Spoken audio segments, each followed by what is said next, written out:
When someone says it's old. You got to test it.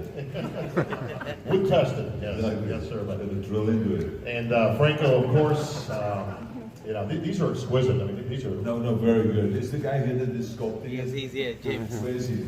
Oh, you're right here. Yeah. Oh, wow. Let's give him a big hand. Yeah! Woo!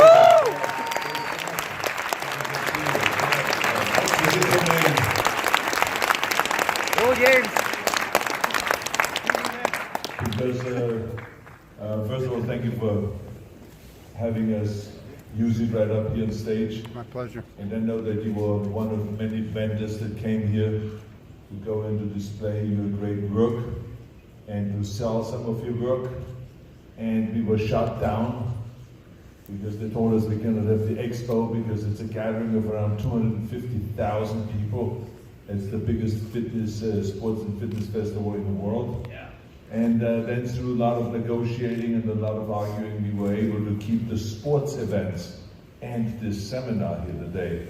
So we were very happy to at least keep that. But so thank you very much for letting us display it right up here on stage.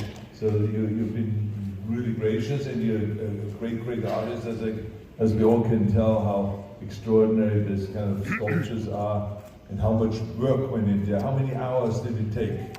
Each one was about 6 months, maybe 800 hours So in each. each one took 6 months to do. Wow. You know, to work on it every day and with various different tools and all that. I don't know, give him a big hand today.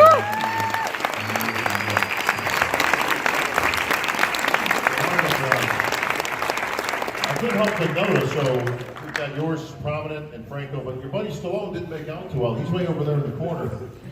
Well, if it would have been up to me, he would also be up here on stage, because I think that Sly, that we didn't win any bodybuilding competitions, but he was always a great inspiration to so many millions of people around the world when he comes to staying fit and being, I mean, when you think about the shape he was in, and Rambo, right?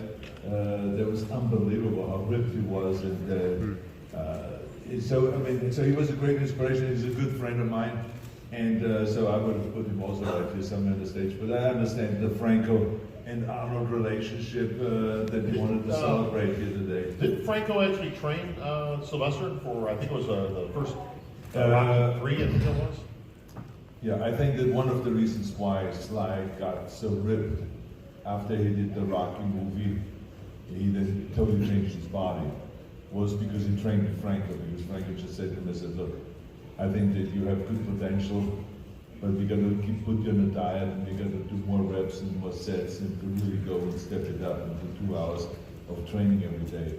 And that's what Sly did, besides all of his other training that he did, you know, fight scenes and all the choreographing, various different actions and all that.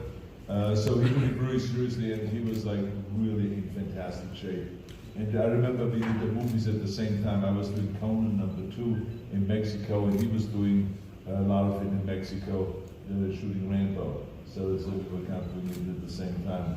And we were then very competitive amongst each other, because he was trying to outdo me, and I was trying to outdo him.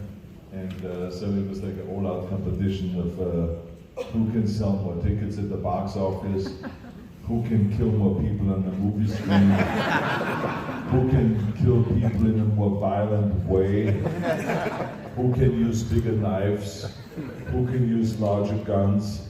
I mean, it was so crazy that in Ant and Predator we used even the minigun, which is normally just on a helicopter.